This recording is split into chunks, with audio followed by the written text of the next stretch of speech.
All right, so let's start talking about the different parts of the vertebrae. We're going to start with the cervical region of our vertebral column. And let's just start with the very top, with the first two bones. The first two bones that we find in our cervical vertebrae region are called the axis and the atlas. And I've got my skull here because they are going to articulate directly with the occipital condyles that are found on either side of the foramen magnum.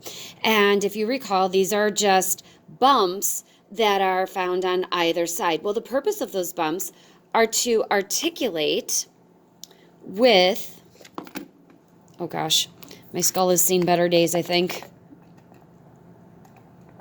But the purpose of them is to articulate with these flattened portions on the first cervical vertebrae. And these two portions here on the first cervical vertebrae are called the superior articular facets. Now, a facet is like a face. It means a flat portion. So let me zoom in here for you. So the superior articular facets are here and here.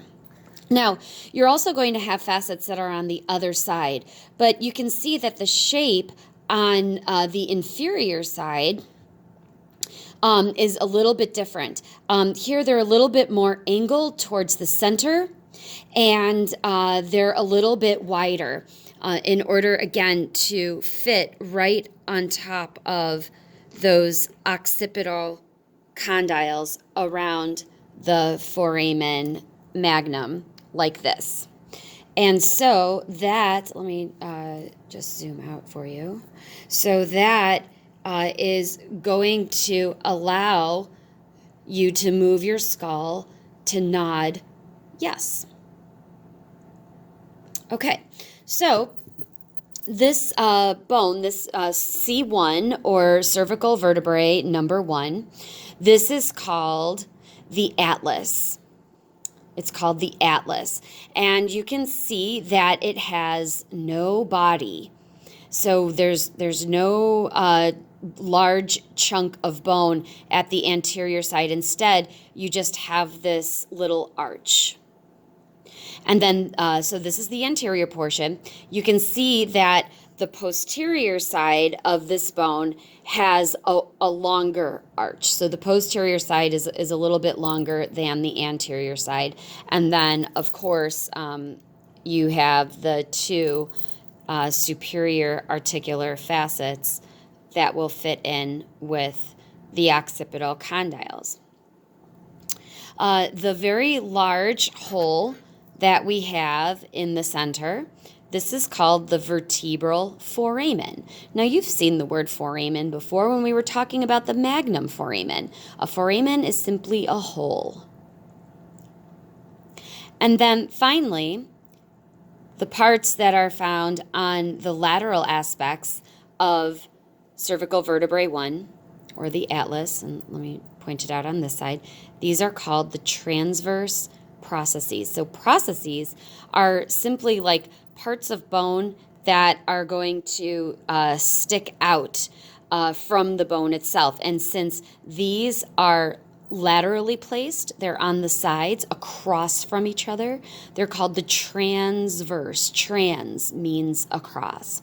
Now, this is called the atlas because of Greek mythology. So for those of you that are into Greek mythology, you may know that the god Atlas has the job of holding up the earth, holding up the world.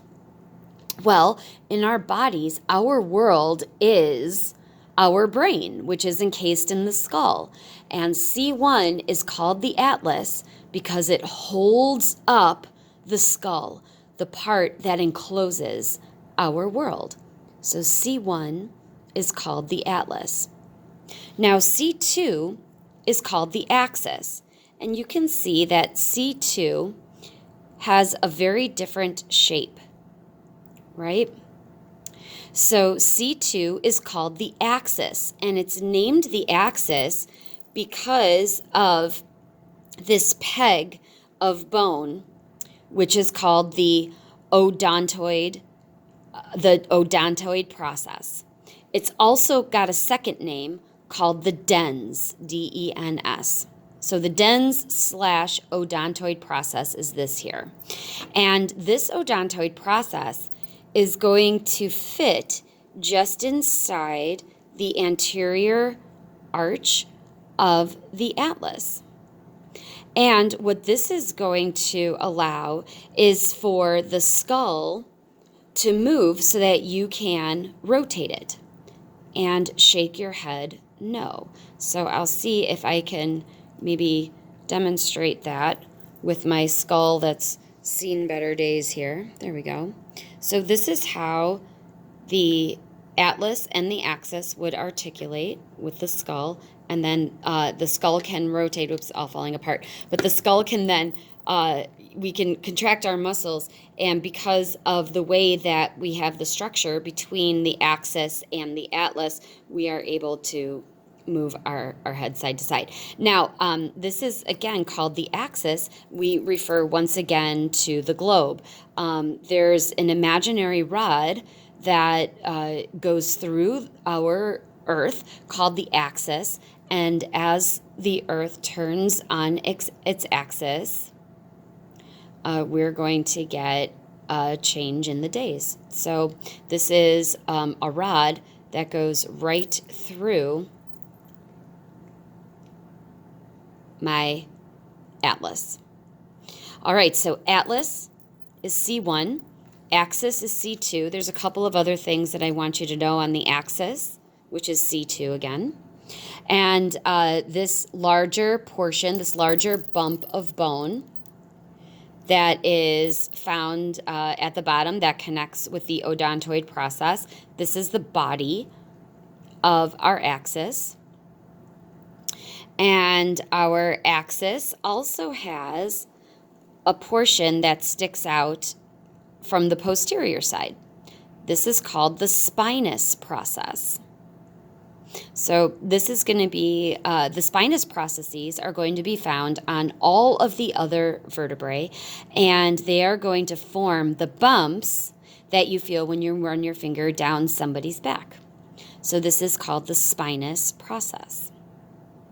And then, of course, we have the large opening called the vertebral foramen through which the spinal cord passes, the vertebral foramen. Lastly, on each side of our axis, we have our transverse process. And the transverse processes in the cervical vertebrae especially have another foramina. You don't need to know the name of that, but I just wanted you to see that that is one distinguishing feature of our cervical vertebrae versus the thoracic or the lumbar vertebrae. So that is the bone that is called the axis, C2.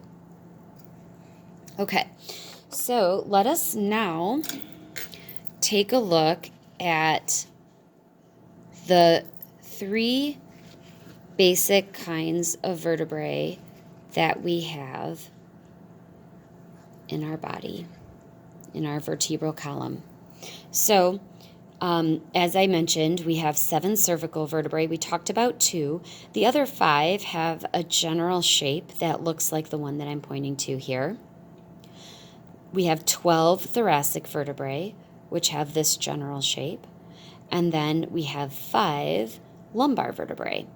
And as I mentioned, as you move from the cervical region to the thoracic region to the lumbar region, the bodies of these bones are going to get bigger, thicker. Like if you look at the thickness of the body on my cervical vertebrae, it is definitely thinner than the thickness of the body on my thoracic vertebrae, which of course is even thinner. Let's see if I can get all 3 in here for you, which is thinner than the thickness of the body on the lumbar vertebrae. And that should make sense, right? Because the lumbar vertebrae are the ones that are found lower in the vertebral column, and they have a lot more weight to support than just the cervical vertebrae, which are supporting the weight of the head itself. All right, so if you take your practical list of structures, let's take a look at a typical cervical vertebrae. And once again, as I look here, and of course, as I looked on my sheet, I don't have a place for it, but you should definitely, on a cervical vertebrae, be able to find these basic structures. So the anterior portion of the cervical vertebrae has this thickened part of bone called the body. So this is the body. The hole through which our spinal cord passes is the vertebral foramen. We have a transverse process bilateral to the body, which basically means that the transverse processes are found on each side of the body. And cervical vertebrae have a spinous process here that is forked, which means that it kind of has a little bit of a split. And that's that along with the foramina that are found in our transverse processes of cervical vertebrae. These are two distinguishing features of our cervical vertebrae. And those are the things that I would like you to know on any cervical vertebrae. So that was cervical. Now let's take a look at thoracic. So I'm just going to compare the two that we just talked about. So you can see that the thoracic vertebrae is a little bit bigger. The body is thicker than our cervical vertebrae's body, and the transverse process of our thoracic vertebrae do not have the foramina like they do in the cervical vertebrae. Also in the thoracic vertebrae, you have a long spinous process that is not forked, but it is forked here on our cervical vertebrae. Okay, so on the thoracic vertebrae, one of the first, let's just go through the general things first. So let me just turn this so that you can kind of see the side. Okay, so I know that this is the superior view, like you're looking down upon the top of this vertebrae, and I know that because of the way that our spinous process is angled down. The thoracic vertebrae are going to have spinous processes that are angled downward, like so. Otherwise, we'd all be walking around with these like big pointy things jutting out from our spine, kind of like a stegosaurus dinosaur. So the other portions then, the part that I'm holding right here, this is the body. This is the vertebral foramen through which our spinal cord passes. The spinous process, I'll turn this around again, is here on the back. And then the transverse processes are on either side. Now, thoracic vertebrae have the special function of articulating with our ribs.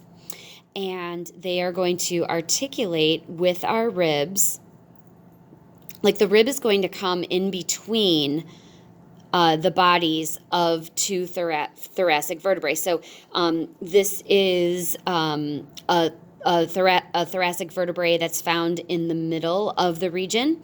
And so there's going to be a rib that one rib is going to articulate here at the at the superior aspect of the body, and then a second rib is going to articulate here on the inferior aspect of the body. These two places, just on the sides, here and here, these are called the superior and the inferior costal facets. So costal is a word that refers to ribs. So the superior costal facet is just a flattened portion on the body of the thoracic rib, because that's what a facet is. It's just a flattened portion. And this is where where one rib will articulate with this vertebrae, and then the inferior costal facet is a flattened area on the inferior side of the body where a second rib will articulate with this vertebrae. So those are all the things to know about thoracic vertebrae. So let me just show you on the skeleton model how the ribs are articulating with these vertebrae. Okay, so we're looking again at the spine, and 2, 3, 4, 5. The bone that I'm pointing to here, this is thoracic vertebrae number 5. And I just wanted to show you very quickly how the rib, just to kind of look at where the rib is actually coming in.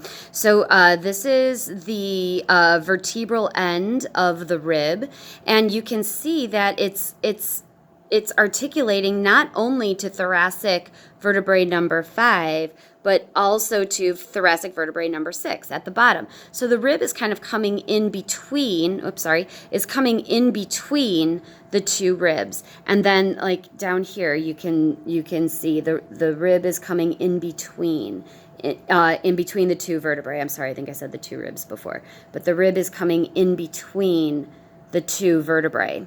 So each rib is going to articulate or connect with two vertebrae, one above and one below. And they are going to articulate at two places. On the inferior costal facet for the one above, and on the superior costal facet on the one below. So it's going to come in and connect with the one above and with the one below. And then just to kind of show you a side view of our vertebrae. So here up at the cervical region, you can see how these spinous processes all stick out. And here is C7, or cervical vertebrae number 7. And you can palpate or feel your own cervical vertebrae 7 by bending your neck, like dropping your chin to your chest. And then if you feel in the back of your neck, that very first bump closest to the skull that you can feel, that is this one. That is C7. That's the spinous process of C7. Okay, and our last vertebrae to study is the lumbar vertebrae, a vertebrae from the lumbar region. There are 5 lumbar vertebrae that we have in our spinal column. And you can see that it has a really distinctive shape to it. It's very chunky. It's very blocky. It has a very thick body. Try to get a little bit more contrast here. It has a very thick body. This is the vertebral foramen, the transverse processes, and the spinous process. And again, I know that I am looking at the superior aspect of the body by checking out the side view, the profile of the lumbar vertebrae. Again, you look at this spinous process. It's so different from the thoracic vertebrae, right? Which is like longer, pointier, angled downward. The lumbar vertebrae, in the lumbar vertebrae, the spinous process is more like kind of rounded off. It's a lot wider, but I can tell that this is the top and this is the bottom of the bone. Just you can tell that there's like a slight downward angle here, and so this is a lumbar vertebrae. Okay, And then the last two things to know are the bones that form the very base of our vertebral column. This is the sacrum and the coccyx. Sorry. So you can see at the superior aspect of the sacrum, you have this very wide portion that will articulate, and it actually might be, where L5, lumbar vertebrae 5, will fit.